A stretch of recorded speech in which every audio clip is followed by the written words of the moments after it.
Hello and welcome back to the Craft Mansion. I'm David, and in today's video I will be making the NANO Gauntlet from Avengers Endgame. But before we start, I finally caved in and downloaded TikTok. But it's only for art.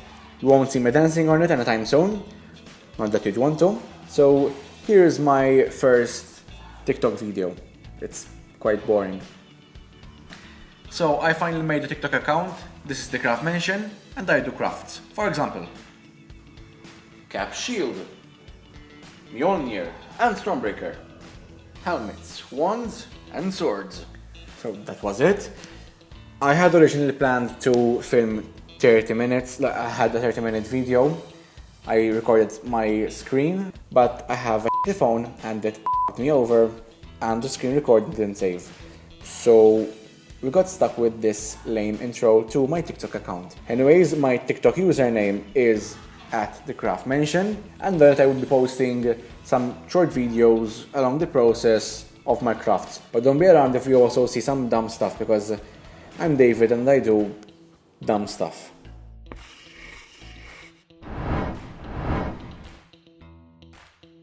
So for the base of the gauntlet, I'm going to use a work glove. These are quite cheap and I only need one of them. I need the right one. I did buy the large ones just so I could easily fit my hand inside.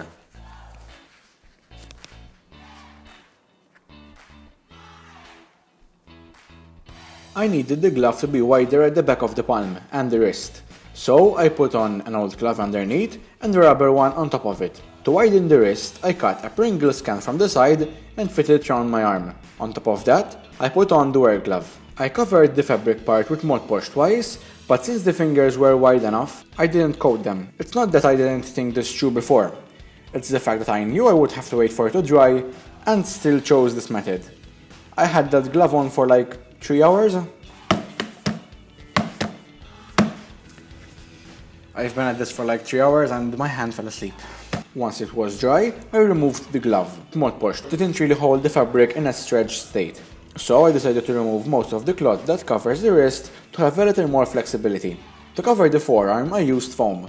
I started by cutting the ring that would eventually go around my wrist. So I used a strip of floor mat foam and measured the widest part of my hand, just to make sure I could fit my hand through it. Then, I measured my forearm at the place the gauntlet would end. For an accurate design, I printed a picture of the gauntlet, measured the distance between both circles, and then glued strips of 2mm EVA foam between them using contact glue. I glued the strips to each other as well for the cylindrical look I was going for. I applied contact glue to the glove and foam, and then pressed them together tightly to create the base of the gauntlet. Now I had something off of which I could work. The first thing I realized was that my fingers weren't reaching to the end, so I made cuts between the glove fingers, and to patch them up I used fabric band-aids. I started building the platform for the stones. I made the first layer from floor mat foam. It has a very particular design, so I punched holes through the print to trace it and then cut it. Since it was too thick, I shaved down the excess. I applied some contact glue and glued the platform to the back of the glove. With a coverless palm, the gauntlet would have been much more flexible, but since I don't intend on wearing this a lot, I decided to copy the original design and glued on a layer of 2mm foam. I added some more foam to the end of the gauntlet to make it wider from the bottom.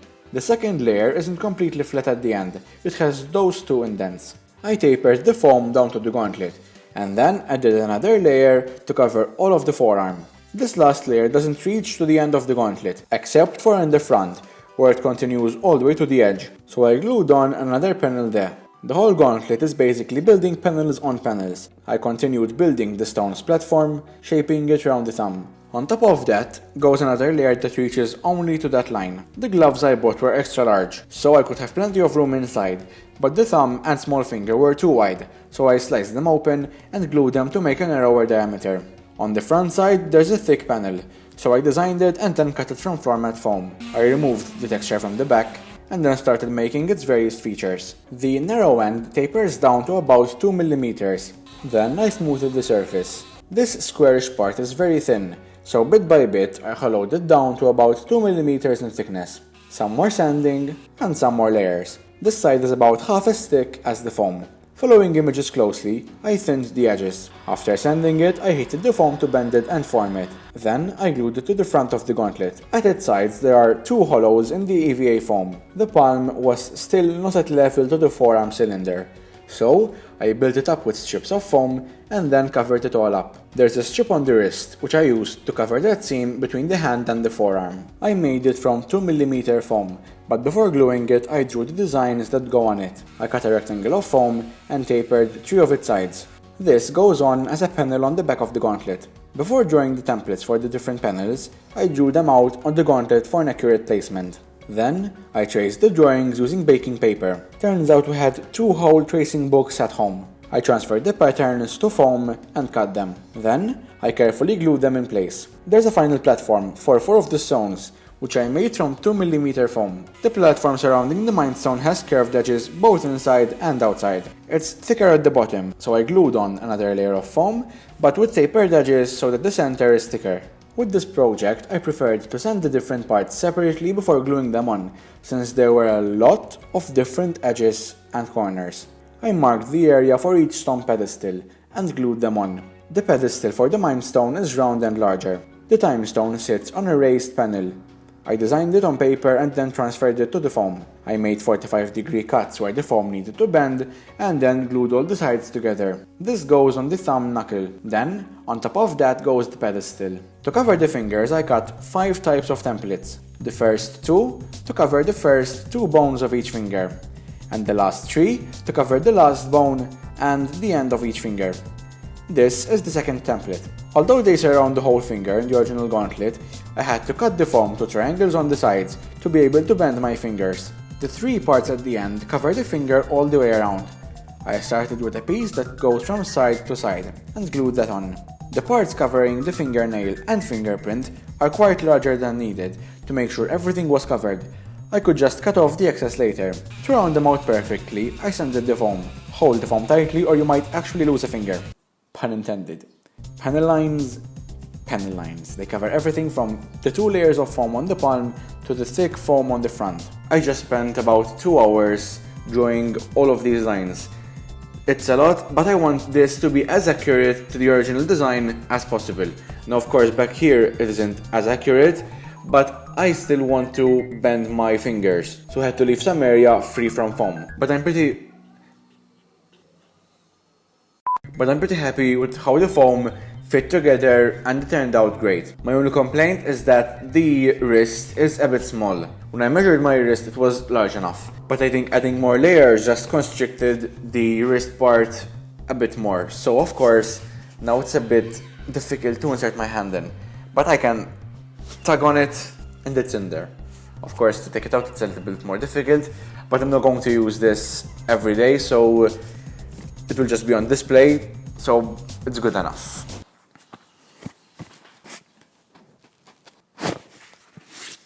I cut the panel lines slightly with my knife, but not deep enough to cut all the way through. Some of them are wider, so I had to strip away the foam from the layer underneath. I used my heat gun to seal the foam, and while it was hot, I also tried widening the wrist section so I could insert my fist more easily.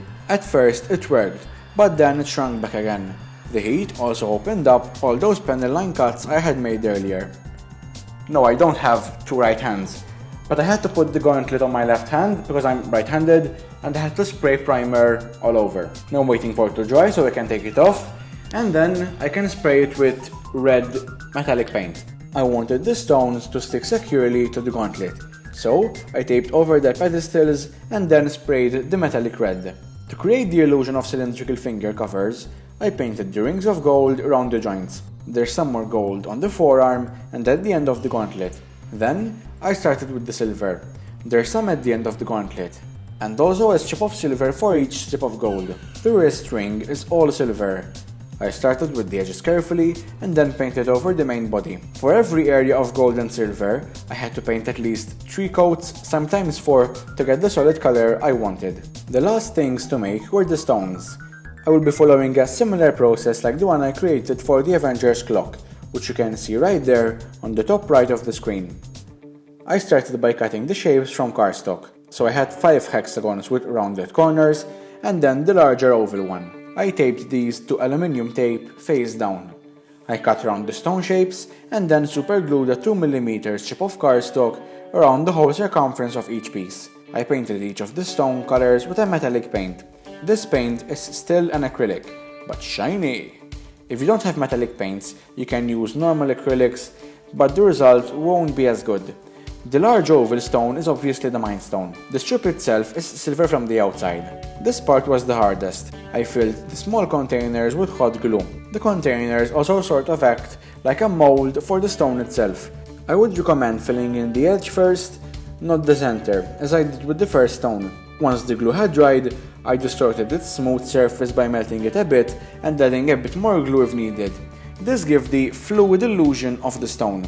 If you go overboard with the melting and end up having a lot of stringy glue, like I had for some stones, you can always smoothen it a bit using a lighter. Once the stones had the desired shapes, I painted the second coat of metallic paint, this time over the hot glue. I only painted one coat on the outside. It both gives a solid enough color, but at the same time still uneven enough for the stones to have different shades of the color. Finally, I gave the stones a coat of clear nail polish, but avoided covering the silver ring on the outside. For a stronger grip, I made cuts into the foam of the pedestals. I applied some all-purpose glue and glued the stones in their right places. With the stones in place and the nano gauntlet finished, a montage is inevitable.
Some projects end up taking more than a week to finish, hence the delay in this video.